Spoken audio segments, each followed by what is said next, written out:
नमस्कार विद्यार्थी मित्रों, आज हम क्वेश्चन नंबर 13 की शुरुआत करेंगे। क्वेश्चन नंबर 13 है आपका पेज नंबर 82 पे, चैप्टर नंबर 2 साझेदारी के वार्षिक हिसाब। तो क्वेश्चन नंबर 13 देखेंगे हम लोग। हर्षा और छाया एक साझेदारी पेढ़ी के साझेदार हैं। निम्नलिखित माहिती पर से वार्षिक हिसाब तैयार है कीजिए। आपको समायोजन दे रखा है, पहले के अनुसार पहले हम समायोजन पढ़कर एंट्रियों पे टिक मार कर लेंगे। तो पूंजी आपको 5% दी है, आहरण आपको 6% दिया है और चालू खाते की प्रारंभ की बाकी पर 10% ब्याज निकालना है। अब सवाल में हमें ऑलरेडी पूंजी का ब्याज दे रखा है, आहरण का ब्याज दे रखा है, तो इसका मतलब है कि ये भी एक प्रकार का समायोजन है। तो हम इस पर भी टिक मार कर लेंगे। पूंजी का ब्याज, आहरण का ब्याज, चालू खाते की प्रारंभिक बाकी का ब्याज, यानी चालू खाते का ब्याज दिया उस पर भी हमने टिक मार्क कर लिया। फिर दिया है आपको यंत्र पर 10% घिसाई गिननी है, तो यंत्र पे टिक मार्क हो गया। छाया का मासिक वेतन 500 है और आपको सवाल में छाया का वेतन भी ऑलरेडी दे रखा है, तो उस पर भी हम टिक मार्क कर लेंगे। फिर है बिक्री बही का योग 300 कम गिना है, तो बिक्री बही का योग कम गिना है, यानी बिक्री, यहाँ कोई बिक्री संबंधित माहिती नहीं है, तो व्यापार खाते पे टिक मार्क होगा। और बिक्री नहीं है व्यापार खाता, और साथ में आपको एक और खाता दिया है उपलब्ध खाता, तो उस पर भी टिक मार्क करेंगे हम। सामान्य अनामत खाते 1700 ले जाना है, इसकी एंट्री सीधे हम डायरेक्ट करेंगे। अब हम देखेंगे सवाल में हमने एंट्री सारी कर ली है, अब सिर्फ आपको समायोजन देखना है। तो एंट्री हम देखते जाएंगे कौन कौन सी एंट्री इसमें इससे रिलेटेड है। तो सबसे पहले आपको दिया गया है, उधार की तरफ से शुरुआत करेंगे। उधार में हमको दिया गया है आहरण हर्षा और छाया का, तो हमने चालू खाता तैयार करना है इसमें, क्योंकि चालू खाता हमें दे रखा है। तो व्यापार खाता हमने तैयार किया, सुधारा हुआ, लाभ हानि खाता, लाभ हानि वितरण खाता, पूंजी खाता और चालू खाता और बाकी तलपट। सुधारा हुआ व्यापार खाता इसीलिए तैयार किया गया है क्योंकि व्यापार खाता हमें दिया गया है, बट एक समायोजन हमें इस सवाल में दे रखा है। तो समायोजन सॉल्व करने के लिए हमें फिर से व्यापार खाता तैयार करना पड़ेगा। तो सबसे पहले हम उधार साइड की एंट्रियों से शुरुआत करेंगे। उधार में आपको दे रखा आहरण हर्षा और छाया का। अब हमने चालू खाता बनाया है, तो हम चालू खाते में इसकी एंट्री करेंगे। चालू खाते की उधार तरफ हम लिखेंगे 31/17 आहरण 5000 और 10,000, जिसका जो आहरण दिया हमने वो लिख लिया। फिर आपको दिया है चालू खाता हर्षा का, उधार की तरफ है, तो उधार की तरफ लिखेंगे शेष आगे लाए, बाकी है इसकी, इसलिए ऊपर की साइड लिखा गया है हर्षा का 6000। फिर है पूंजी पर ब्याज। अब पूंजी पर ब्याज हम बाद में निकालते हैं, जब हम समायोजन की शुरुआत करते हैं तब, लेकिन हमें सवाल में पूंजी पर ब्याज पहले ही दे रखा है। तो पूंजी पर ब्याज कहाँ लिखा जाता है? लाभ हानि वितरण खाते के उधार पक्ष में पूंजी पर ब्याज वो दर्शा लेंगे हम। हर्षा का आपको दिया गया है 700, लेकिन समायोजन है इसलिए एक लिटी छोड़कर डैश करेंगे। छाया का हमको दिया गया है 1000, हर्षा का दिया है 700 और छाया का दिया हुआ है 1000, वो भी एक प्रकार का समायोजन है, तो वो भी वहाँ पर भी लिख कर एक लिटी छोड़ देंगे। इसके बाद आपको दिया गया है यंत्र पक्की तलपट में, संपत्ति लेना पक्ष में, और समायोजन है तो अंदर की साइड दर्शाएंगे और एक लिटी छोड़कर डैश। फिर है लोन पर ब्याज। लोन पर ब्याज आपको दे रखा है, लेकिन लोन पर ब्याज यहाँ हर्षा की लोन आपको दे रखी है, तारीख दे रखी है, इसलिए ये भी एक प्रकार का समायोजन है। और हम लास्ट में गिनती करके देखेंगे कि जो लोन पर ब्याज हमने गिना है, जो सवाल में दिया गया है, वो एग्जैक्ट है कि कम है कि ज़्यादा है, वो हमें बाद में पता चलेगा, यानी ये भी एक प्रकार का समायोजन है। तो लोन पर ब्याज लाभ हानि खाते के उधार पक्ष में लिखेंगे 200 अंदर की साइड और एक लिटी छोड़कर डैश। उसके बाद है वेतन है, और देखो समायोजन भी दे रखा है मासिक रुपए 1000, तो वेतन भी समायोजन ही कहलाएगा। ये गर्भित समायोजन है, इसीलिए लाभ हानि खाते के उधार पक्ष में वेतन अंदर की साइड लिखा जाएगा, एक लिटी छोड़कर डैश। जब समायोजन सॉल्व करेंगे तब इसकी एंट्री हम अच्छे से कर पाएंगे। फिर है छाया का वेतन। छाया मतलब साझेदार है हमारी, और साझेदार का वेतन हमेशा लाभ हानि वितरण खाते के उधार या जमा पक्ष में लिखा जाता है, और यहाँ छाया का वेतन दिया हुआ है, तो छाया का वेतन हम कहाँ लिखते हैं? लाभ हानि वितरण खाते के उधार पक्ष में 5500। कितना देना है वो सवाल में हमें दे रखा है, इसीलिए ये समायोजन है, एक लिटी छोड़कर डैश। देनदार है, देनदार पे कोई समायोजन नहीं है इसलिए सीधे बाहर 15,000। फिर है अप्राप्त भाड़ा, प्राप्त भाड़ा मतलब मिलना बाकी भाड़ा, तो वो हैगा हमारी एक प्रकार का लेना है, तो संपत्ति लेना में लिखा जाएगा 2,000। फिर है डूबत ऋण, डूबत ऋण एंट्री करने से पहले उसका जो आपको बताया गया था कि उसका जो भी एक सर्कुलर है वो बना लिया जाता है। डूबत ऋण सत, डूबत ऋण स, डूबत ऋण अनामत स माइनस डूबत ऋण अनामत सत, जो इसका एक फॉर्मेट है डूबत ऋण का वो हम पहले ही लिख लेते हैं। अब आपको डूबत ऋण दिया गया है 1,300 रुपये और सकल तलपट में है, तो हम इसको यहाँ पे लिख लेंगे। फिर है माल स्टॉक, माल स्टॉक और तारीख दी आपको 31/3/17, अंतिम स्टॉक है आपका, इसीलिए इसको संपत्ति लेना पक्ष में लिखेंगे। अंतिम स्टॉक 10,000 रुपये।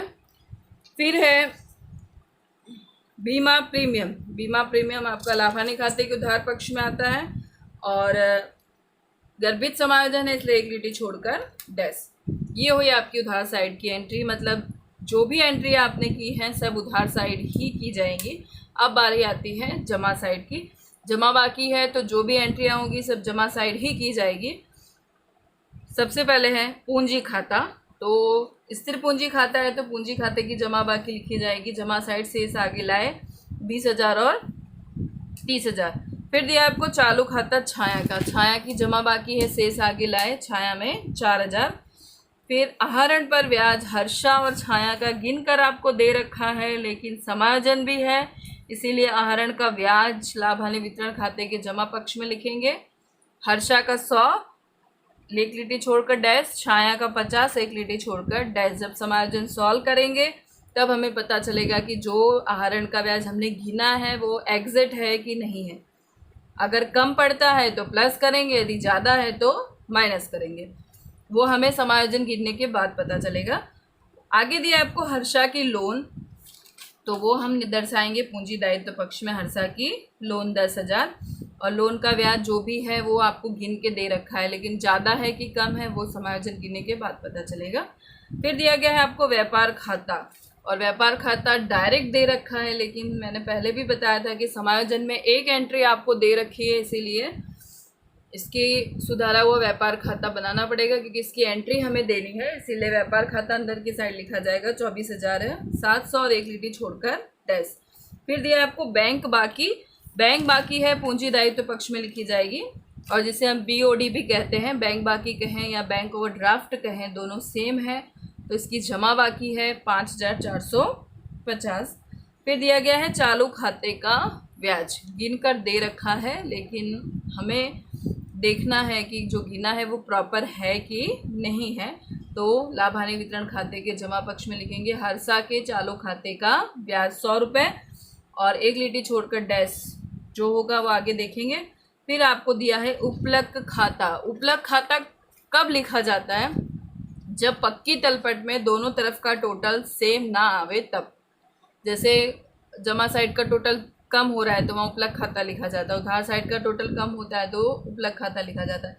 अब उपलक खाता आपको दिया गया है, इसका मतलब इन्होंने जब पहले के साल में जब इन्होंने तक पक्की तलपट या सकल तलपट बनाई थी तो इनकी 300 रुपये की भूल आ रही थी, तो इन्होंने उपलक खाता आपको बनाकर दे दिया था। अब उपलक खाता क्या है वो उसमें समायोजन आपको ऑलरेडी दे रखा है कि इतनी की कमी किस तरह से हुई है, तो उसको अंदर की साइड लिखकर एक लिटी छोड़ेंगे। ये हो गई आपकी एंट्री प्रॉपर कंप्लीट। अब देखेंगे समायोजन। पहला समायोजन हम देखेंगे, पूंजी पर 5%, आहरण पर 6%, चालू खाते की प्रारंभ की बाकी पर 10% ब्याज गिनना है। सबसे पहले पूंजी पर 5% ब्याज है, तो पूंजी हमारी दे रखी है 20,000 और इसका 5% होता है 20,000 का 5% होगा 1,000। आपको पूंजी पर ब्याज दिया है, पहले ही जो सवाल में मैंने कहा था कि आपको दे रखा है, तो हर्षा का 700 रुपये ही दिया गया है और हर्षा का ब्याज कितना आ रहा है 1,000 रुपये, यानी आपको 300 रुपये और चुकाना बाकी है। तो यहाँ प्लस करेंगे चुकाना बाकी 300 रुपये, तो ये हो जाएगा टोटल 1,000 रुपये। अब इस चुकाना बाकी की दूसरी एंट्री आपको देनी पड़ेगी चालू खाते के जमा पक्ष में। क्योंकि 700 की एंट्री तो पहले ही हो चुकी है, बट जो 300 रुपये बाकी रह गए हैं उसकी एंट्री इन्होंने की नहीं है और वो एंट्री हमको करनी है। नहीं, 300 रुपये चुकाना बाकी है जो हमने अब इसकी एंट्री दे दी थी। अभी तक सवाल में हमें दिया गया होता नहीं था तो हम डायरेक्ट 1000 की एंट्री कर देते, लेकिन यहाँ 700 की एंट्री ऑलरेडी पहले से हो चुकी है, इसीलिए मात्र 300 रुपये की एंट्री यहाँ पर करेंगे। उसके बाद है आपका 30,000 छाया का।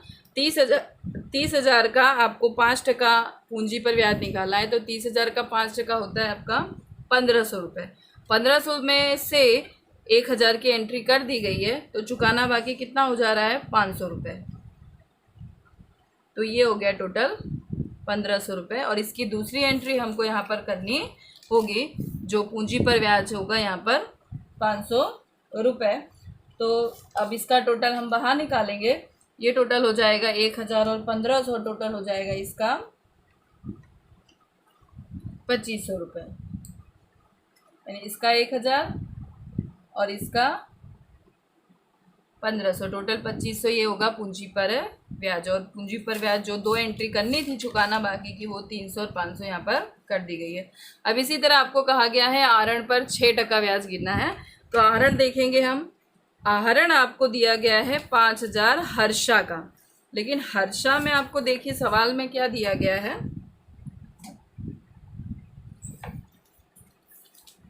सवाल हमने जब स्टार्ट किया था तो आहरण तो लिखा था, पर आहरण में डेट दे रखी थी। हर्षा की दी गई थी 1/10/16, तो 1/10/16 से 31/3/17, और रकम आपको दी गई है 5,000 और टका दिया गया है आपको 6%। तो 1/10/16 से 31/3/17 यानी कितने महीने हो गए, 10, 11, 12, 1, 2, 3, टोटल 6 महीने का ब्याज हमको गिनना है। तो 6 महीने का ब्याज आहरण का कितना आएगा, टोटल 150 रुपये आएगा।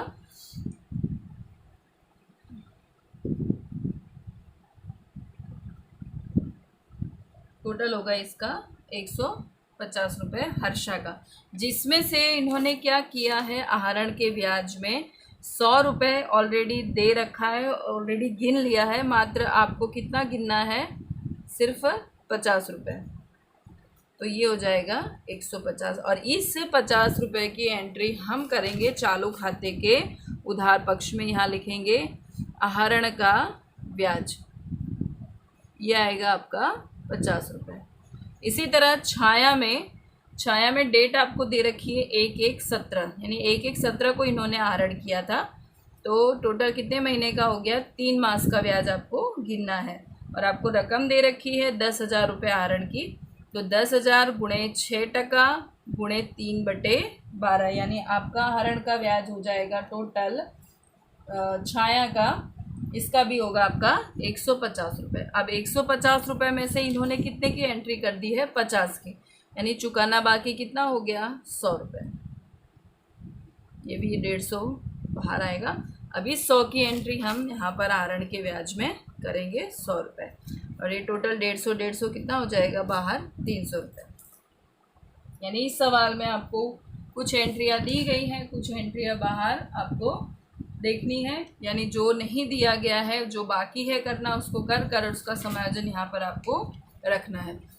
उसके बाद आहरण हो गया कंप्लीट। अब दिया गया है चालू खाते की प्रारंभ की बाकी पर 10% ब्याज गिनना है।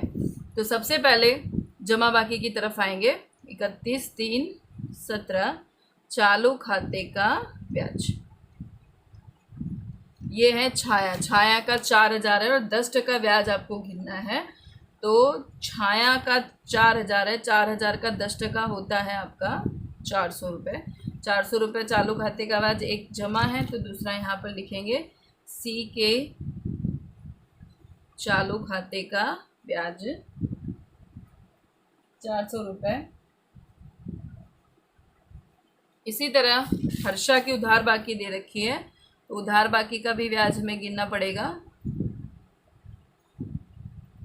6,000 का 10%, बट 6,000 का 10% होगा आपका 600 रुपये।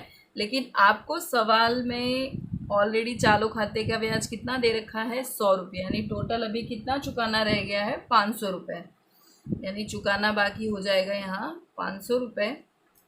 और इस 500 की एंट्री ही हम यहाँ पर देंगे। चालू खाते का ब्याज 500 रुपये, यानी 600 रुपये हो रहा था, लेकिन 600 में से 100 रुपये इन्होंने पहले ही चुका दिया है चालू खाते का ब्याज। सिर्फ हमें कितना चुकाना बाकी रह गया है, 500 रुपये। ये हो गया आपका समायोजन नंबर 1 कंप्लीट, जिसमें से कुछ समायोजन में कुछ एंट्री आपको पहले दे रखी है जिसकी गिनती हमको दूसरे खाते में देना नहीं है, और कुछ की जो एंट्रियाँ बाकी है उसको हमने उस खाते में उसकी एंट्रियाँ की हैं। अब आपको दिया गया है यंत्र पर 10% घिसाई गिनिए। यंत्र आपको पक्की तलपट में बताया गया है। यंत्र है आपका 40,000, 40,000 का आपको 10% घिसाई गिनना है, तो ये हो जाएगा माइनस घिसाई 4,000, तो इसमें घटा देंगे तो हो जाएगा 36,000। और यंत्र की घिसाई लाभानी खाते के उधार पक्ष में लिखी जाएगी। यंत्र की घिसाई 4,000 रुपये सीधे बाहर। अब आगे की एंट्री आपको छाया का मासिक वेतन आपको 500 है।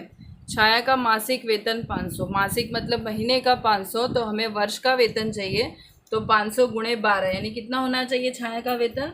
500 गुणे 12 होता है 6,000। अब 6,000 में से छाया का वेतन आपको 5500 दे रखा है, तो अभी कितना बाकी रहा चुकाना?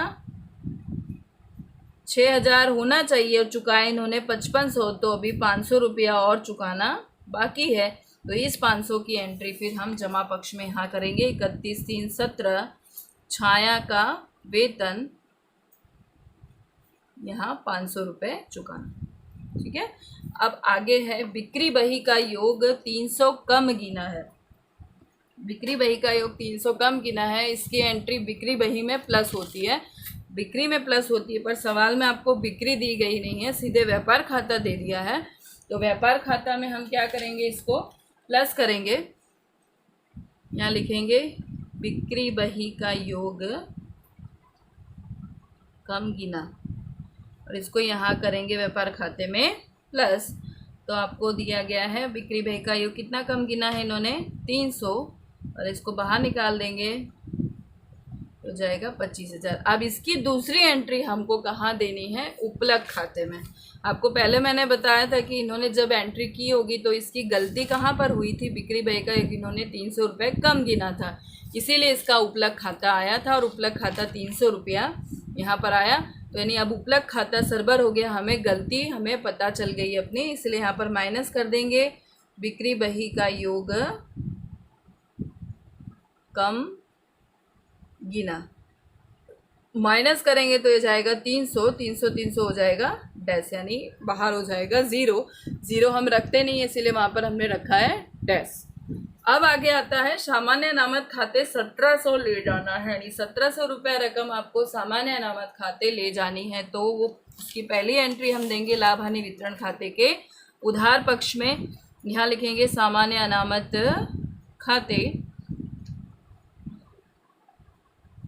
जो है 1700 रुपये, और इसकी दूसरी एंट्री आएगी पूंजी दायित्व पक्ष में।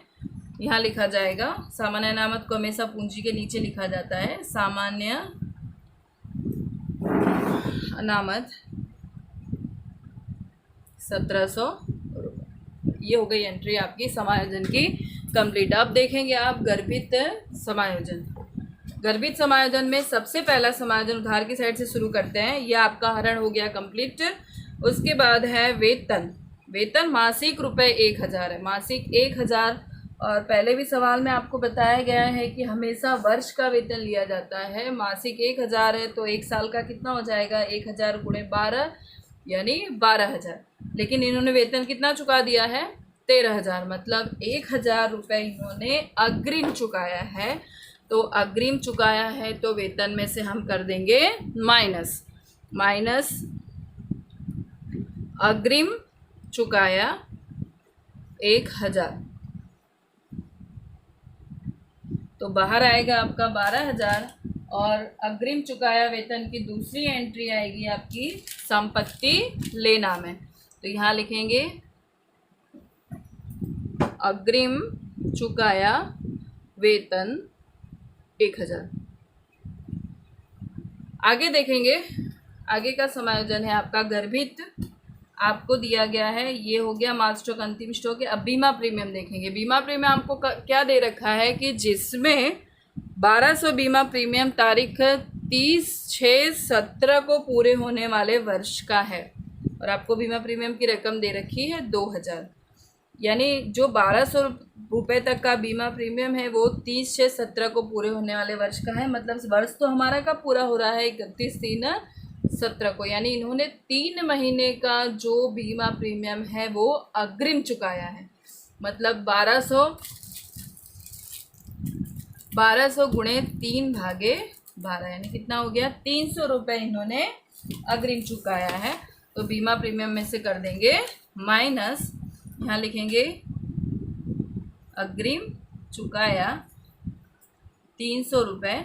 यहाँ मैं क्लैरिफिकेशन आपको बता दे रही हूँ। 1200 गुणे 3/12, 300 माइनस करेंगे तो बाहर कितना आएगा?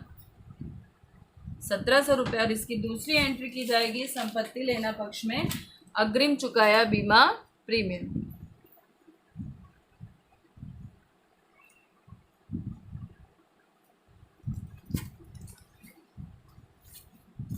₹300। ये हो गया आपका उधार साइड का गर्भित समायोजन कंप्लीट। अब जमा साइड एक बार देख ले रहे हैं। जमा साइड में आपको हर्षा की लोन दे रखी है। हर्षा की लोन 1/10/2016 से दे रखा है, और टोटल रकम है आपकी हर्षा की लोन की 10,000 रुपये। 10,000। और लोन के बारे में यदि कोई भी कुछ प्रतिशत न दिया गया हो तो साझेदारी करार के अनुसार साझेदारों को 6% ब्याज दिया जाता है। हर्षा की लोन है आपकी कितनी? 10,000। तो 10,000 का 6% का ब्याज होता है आपका 600 रुपये। और 600 रुपये में से लोन पर ब्याज कितना दिया गया है?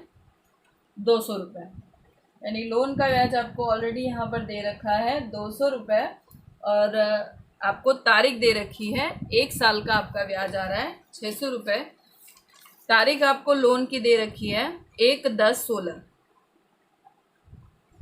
1/10/16 से 31/3/17, यानी कितने महीने हो गए टोटल? 6 मास। और लोन है आपका 10,000, टका आपको दिया नहीं इसलिए 6/12 गुणे 6/100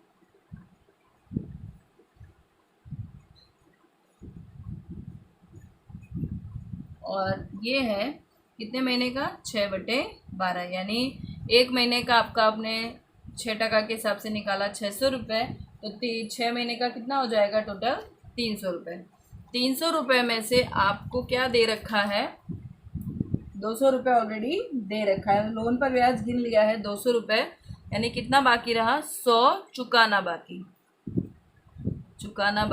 100 रुपये। तो ये बाहर आ जाएगा 300 रुपये। और इसकी दूसरी एंट्री यहाँ देंगे, चुकाना बाकी लोन का ब्याज 100 रुपये।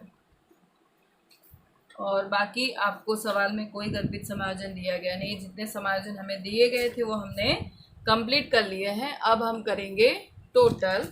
तो सबसे पहले आपका आ जाएगा व्यापार खाते का टोटल, ये हो जाएगा 25,000। तो यहाँ पर आपका आएगा सकल लाभ, ये भी आएगा 25,000। यहाँ पे कोई एंट्री दी नहीं गई है आपको। अब ये 25,000 को उठाकर हम लाभानी खाते में ले आएंगे, तो सकल लाभ आपका हो जाएगा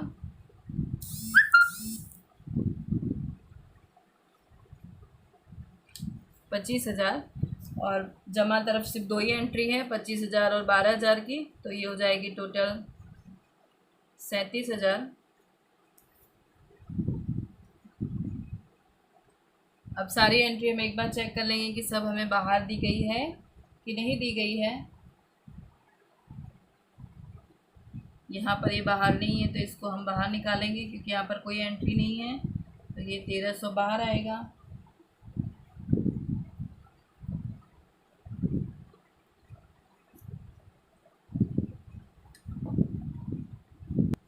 तो शुद्ध लाभ आपका आ जाएगा यहाँ पर 17,700। और इसको हम ले जाएंगे लाभानी वितरण खाते के जमा पक्ष में। आगे पे लिखा जाएगा शुद्ध लाभ 17,700। अब लाभ हानि वितरण खाते का टोटल करेंगे तो इसका टोटल आएगा आपका 18,600। और यहाँ जो एंट्री अगर अंदर है तो ये तो हमने सब बाहर निकाल दी है। तो आपका वितरण पात्र लाभ आएगा 8,000। और इसको हर्षा और छाया में अनुपात आपको दे नहीं रखा है तो इसको समानुपात में बांटेंगे 4,000 और 4,000। यह आएगा आपका 8,000। और इसकी दूसरी एंट्री हम देंगे चालू खाते के जमा पक्ष में। यहाँ लिखेंगे 31/3/17 वितरण पात्र लाभ 4,000 4,000। अब आपको पूंजी खाता बंद करना है। पूंजी खाते में एज इट इज़ आपका कुछ भी नहीं आएगा क्योंकि ये स्थिर पूंजी खाता पद्धति है। तो इसका टोटल एज इट इज़ वही का वही रहेगा 20,000 30,000। तो यहाँ लिखेंगे 31/3/17। बाकी शेष आगे ले गए 20,000 और 30,000। और इसका सीधे यहाँ पक्की तलपट में हम लिखेंगे पूंजी हर्षा की और छाया की 20,000 और 30,000। तो टोटल बाहर जाएगा आपका 50,000। ये हो गया आपका खाता कंप्लीट। अब बंद करेंगे हम चालू खाता। तो चालू खाते में सबसे पहले एक बार निगाह देख लेते हैं कि सबसे ज़्यादा टोटल किस तरफ का आ रहा है। तो सबसे ज़्यादा टोटल आएगा आपका उधार तरफ का हर्षा का 11,550। और बाकी यहाँ पर आएगी शेष आगे ले गए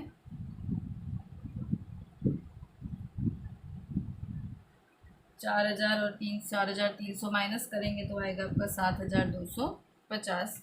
और उधार की बाकी उधार साइड से आई है तो उधार साइड संपत्ति लेना में हम लिखेंगे साझेदार का चालू खाता हर्षा का आपका आ रहा है 7,250। इसी तरह छाया का भी उधार साइड का टोटल ज़्यादा आएगा 10,100। और उसमें से ये सारी डिटेल माइनस करेंगे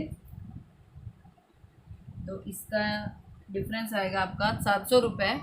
और इसको भी यहाँ पर लिख दिया जाएगा संपत्ति लेना पक्ष में। तो ये टोटल हो जाएगा 7,950। अब यहाँ पर हम सारी एंट्री एक बार चेक कर लेंगे कि कुछ एंट्री हमारी अंदर तो नहीं रह गई है, यानी हमने सब माइनस करके बाहर प्लस माइनस करके बाहर निकाल दिया है। अब टोटल करेंगे तो पूंजी दायित्व पक्ष का टोटल और संपत्ति लेना पक्ष का टोटल दोनों समान आना चाहिए। तो जो आ रहा है 72,250, इसका भी टोटल आएगा 72,250।